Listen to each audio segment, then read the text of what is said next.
I hate saying it, but I think I'm gonna watch Ryan fight. I probably will watch Ryan fight, but I'm gonna reserve judgment until I find out who Shakur is fighting. Yeah. If Shakur is fighting a good opponent, where I know he's gonna have to fight, then I'm gonna watch Shakur, because I also am a fan of the sweet science. Yeah. And Shakur is what seems to be a master of the sweet science. I just wish he would take a little bit more risks sometimes. I think if it's someone hitting hard, he doesn't take nowhere near as many risks. Yeah. You know what I mean? And I think that was the problem last time.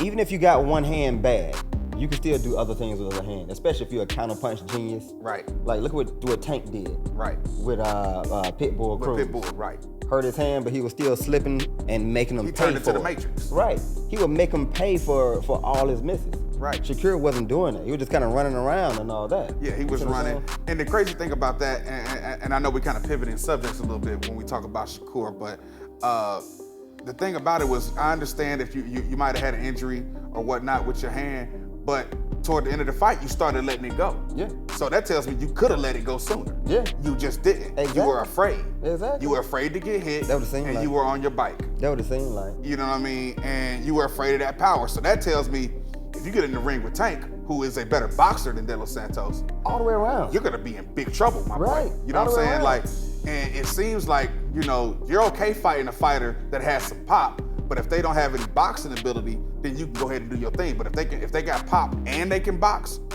you're gonna be susceptible to getting rocked. Yeah, that what it seems like. And he knows that. Because he putting on those track spikes and he tying them on tight, boy. He was out of there. Yeah. But so I brought that up to say that just a month ago, Shakur stock was here and Ryan stock was here. Right.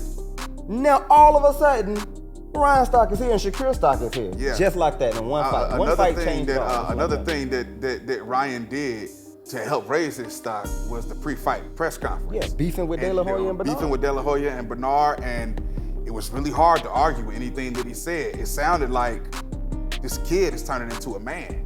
Didn't it? You know, and I had to appreciate it. As a man, I gotta be a fan of a man standing on man business. I have to appreciate that, and I applaud it. And it made me say, I'm rooting for him now. Ryan, your balls dropped.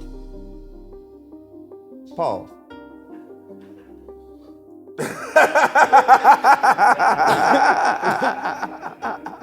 Nah. Okay, salute to you, Ryan, for, Yeah. Yeah. Kudos to you, my brother, for sure. Keep it up. As you were. Listen, my one tip for you, Ryan, while we giving you tips and kudos and so on and so forth, tips.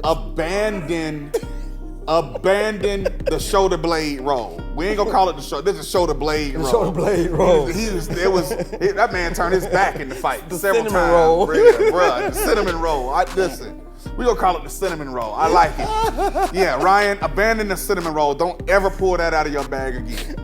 Don't ever do that again. Crazy. That was, but nonetheless, very entertaining fight. I was pleased, and I'm glad he got the win, and I'm glad he got the knockout. Me too. I'm glad he got the knockout too. Just keep his stock up. Yeah.